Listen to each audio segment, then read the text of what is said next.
ಮಕ್ಕಳೇ, ಈಗಾಗಲೇ ನಾನು ಸೂರದಾಸರ ಬಗ್ಗೆ ಒಂದು ಕಥೆಯನ್ನು ಹೇಳಿದ್ದೀನಿ. ಇವತ್ತು ಸೂರದಾಸರ ಬಗ್ಗೆ ಇನ್ನೊಂದು ಕಥೆಯನ್ನು ಹೇಳ್ತೀನಿ. ಬೇಜಾರಿಲ್ಲ ತಾನೇ? ಹೌದು, ನಮಗೆ ಬೇಜಾರಾಗುತ್ತೆ.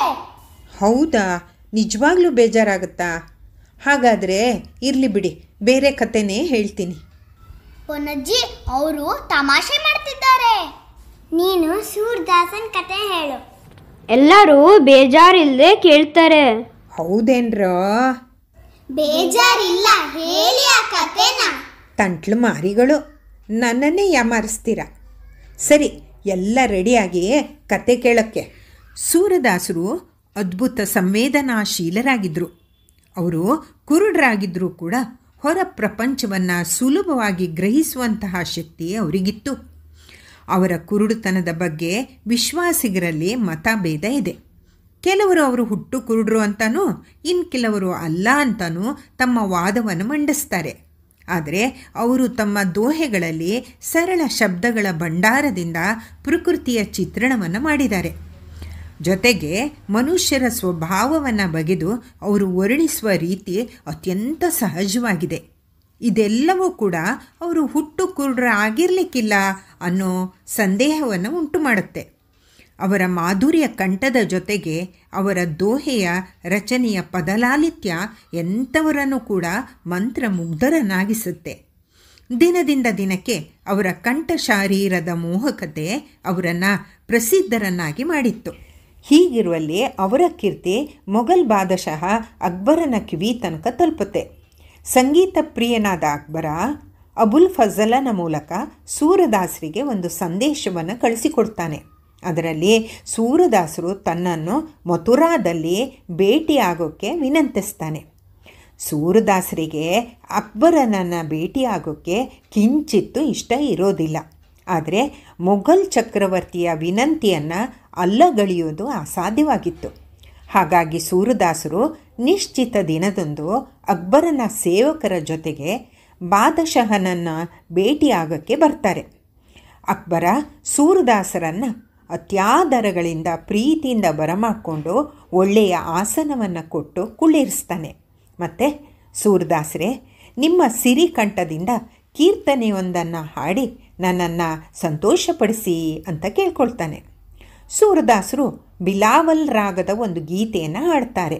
ಅದು ಸಂಸಾರದ ಜಂಜಡವನ್ನು ವಿವರಿಸುವ ಮತ್ತು ಭಕ್ತಿ ಭಾವವನ್ನು ಎತ್ತಿ ಹಿಡಿಯುವ ಹಾಡು ಆಗಿತ್ತು. ಜಗತ್ತಿನ ನಶ್ವರತೆಯನ್ನು ಸಾರುವ ಹಾಡನ್ನು ಅಕ್ಬರ ಕೇಳಿ ಆನಂದ ಪಡ್ತಾನೆ. ಆಗೆಲ್ಲ ರಾಜ ದರ್ಬಾರ್ನಲ್ಲಿ ಕಲಾವಿದರು ತಮ್ಮ ರಾಜನನ್ನು ಹೊಗಳಿ ಹಾಡುವಂತಹ ಒಂದು ಪದ್ಧತಿ ಇತ್ತು. ಅದಕ್ಕಾಗಿ ಅಕ್ಬರ, ಸೂರದಾಸರೇ, ಭಗವಂತ ನನಗೆ ಐಶ್ವರ್ಯ, ರಾಜ್ಯ, ಯಶಸ್ಸು ಎಲ್ಲವನ್ನು ಕೊಟ್ಟಿದ್ದಾನೆ.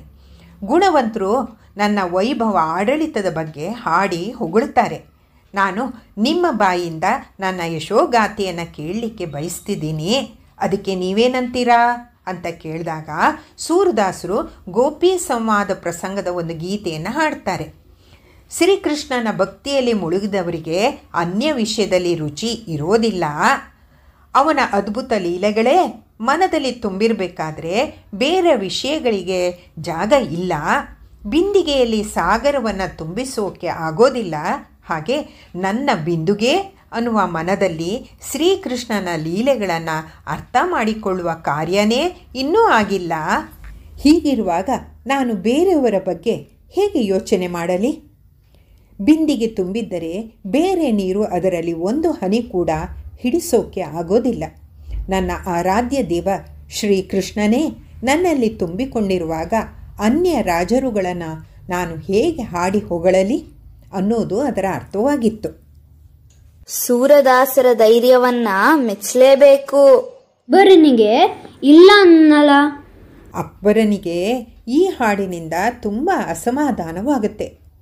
ತನ್ನನ್ನು ಹೊಗಳೋದನ್ನು ವಿನಯವಾಗಿ ನಿರಾಕರಿಸಿದ ಸೂರದಾಸರ ಮೇಲೆ ತುಂಬ ಕೋಪನೂ ಬರುತ್ತೆ. ಆದರೂ ಅವರ ಮಧುರ ಕಂಠ, ಕೃಷ್ಣ ಭಕ್ತಿಯನ್ನು ಅಕ್ಬರ ಮೆಚ್ಚುತ್ತಾನೆ. ತನ್ನ ಅಭಿಮಾನಕ್ಕೆ ಬಿದ್ದ ಪೆಟ್ಟಿನಿಂದ ಸಾವರಿಸಿಕೊಂಡು ಅಕ್ಬರ ಅವರನ್ನು ಗೌರವದಿಂದ, ಸೂರದಾಸರೇ, ನನ್ನ ಕರೆಗೆ ಓಗೊಟ್ಟು ಇಲ್ಲಿಯ ತನಕ ಬಂದು ನನಗೆ ದರ್ಶನವನ್ನು ಕೊಟ್ಟಿದ್ದೀರಾ. ನಿಮ್ಮ ಹಾಡಿನಿಂದ ನಾನು ತುಂಬ ಸಂತೋಷಪಟ್ಟಿದ್ದೀನಿ. ನಿಮಗೆ ಕಾಣಿಕೆಯಾಗಿ ಏನನ್ನಾದರೂ ಕೊಡೋಕ್ಕೆ ನಾನು ಬಯಸ್ತೀನಿ. ಏನು ಬೇಕಾದರೂ ಕೇಳಿ ಕೊಡ್ತೀನಿ ಅಂತ ಅಕ್ಬರ ಹೇಳ್ತಾನೆ. ಸೂರದಾಸರು ಸ್ವಲ್ಪ ಹೊತ್ತು ಸುಮ್ಮನೆ ಇದ್ದು ನಂತರ, ಬಾದಶಾಹರೇ, ನನ್ನನ್ನು ಇನ್ನೊಮ್ಮೆ ನಿಮ್ಮ ದರ್ಬಾರಿಗೆ ಕರೆಯಿಸಬಾರದು. ನನ್ನನ್ನು ಭೇಟಿ ಮಾಡಲು ತಾವು ಬಯಸಬಾರದು. ಇದೇ ನನ್ನ ಬಯಕೆ. ಇದನ್ನು ತಾವು ಈಡೇರಿಸುವಿರಾ ಅಂತ ವಿನಂತಿಸಿಕೊಳ್ತಾರೆ. ಅಕ್ಬರ ಇವರ ಬೇಡಿಕೆಯನ್ನು ಕೇಳಿ ದಂಗಾಗಿ ಹೋಗ್ತಾನೆ. ತನ್ನ ಭೇಟಿ ಇವರನ್ನು ಹರ್ಷಿತರನ್ನಾಗಿ ಮಾಡಲಿಲ್ಲ ಅನ್ನೋ ಸಂಗತಿಯಿಂದ ಅಕ್ಬರ ತುಂಬ ದುಃಖಿತನಾಗ್ತಾನೆ. ಹೀಗೆ ಸೂರದಾಸರು ಎಂದೂ ಮನುಷ್ಯ ಮಾತ್ರದವರಿಗೆ ತಲೆಯನ್ನು ಬಾಗಿಸಿದವರಲ್ಲ. ಶ್ರೀಕೃಷ್ಣನೇ ಎಲ್ಲನೂ ಆಗಿದ್ದ ಅವರಿಗೆ. ಅಂಥದ್ರಲ್ಲಿ ಈ ಬಲಾತ್ಕಾರದ ಆತಿಥ್ಯ, ಒಣ ಆಡಂಬರ ಎಲ್ಲವೂ ಕೂಡ ಅವರನ್ನು ಉಸಿರು ಕಟ್ಟೋ ಹಾಗೆ ಮಾಡಿತ್ತು. ಇಲ್ಲಿಗೆ ಬಂದು ತಾನು ಅಪವಿತ್ರನಾದೆ ಅನ್ನೋ ಭಾವ ಅವರಲ್ಲಿ ಮೂಡಿಬಿಟ್ಟಿತ್ತು. ಅವರು ಅದಕ್ಕಾಗಿ ತನ್ನನ್ನು ತಾನು ಶುದ್ಧೀಕರಿಸಲು ಕೂಡಲೇ ಶ್ರೀನಾಥ ಸನ್ನಿಧಿಗಾಗಿ ಗೋವರ್ಧನಗಿರಿಗೆ ಧಾವಿಸ್ತಾರೆ. ಈ ಸಂಗತಿ ಅಕ್ಬರನಿಗೆ ತುಂಬ ಖೇದ ತಂದರೂ ಕಲಾವಿದರನ್ನು, ಭಕ್ತರನ್ನು ಆತ ಸದಾ ಗೌರವಿಸ್ತಾ ಇದ್ದ. ಆತ ಸೂರದಾಸರ ಗೀತೆಗಳನ್ನು ಸಂಗ್ರಹಿಸಿ ಅದನ್ನು ಪಾರಸಿ ಭಾಷೆಯಲ್ಲಿ ಅನುವಾದ ಮಾಡಿ ಬರೆಯಿಸಿ ಓದಿ ಅವುಗಳ ಕಾವ್ಯ ಮಾಧುರ್ಯವನ್ನು ಆಸ್ವಾದಿಸ್ತಾ ಇದ್ದಂತೆ. ದೇವರಲ್ಲಿ ಸಂಪೂರ್ಣ ಶರಣಾದ ಮನವು ಅನ್ಯ ವಿಷಯದಲ್ಲಿ ಆಸಕ್ತಿ ಹೊಂದಲಾರವು. ಭಗವಂತನ ಸ್ಮರಣೆ ಬಿಟ್ಟು ಉಳಿದದ್ದೆಲ್ಲವೂ ಕೂಡ ನಿಸ್ಸಾರವಾಗಿ ನಿರರ್ಥಕವಾಗಿ ಕಾಣುತ್ತೆ. ನಿಮಗೂ ಹಾಗನ್ನಿಸ್ತಾ? ನಾನು ಇಷ್ಟು ದಿನ ಕತೆ ಹೇಳಿದ್ದು ಸಾರ್ಥಕವಾಯಿತು. ನನ್ನ ಚಾನಲನ್ನು ಲೈಕ್ ಮಾಡಿ ಹಾಗೂ ಸಬ್ಸ್ಕ್ರೈಬ್ ಮಾಡಿ. ಧನ್ಯವಾದಗಳು.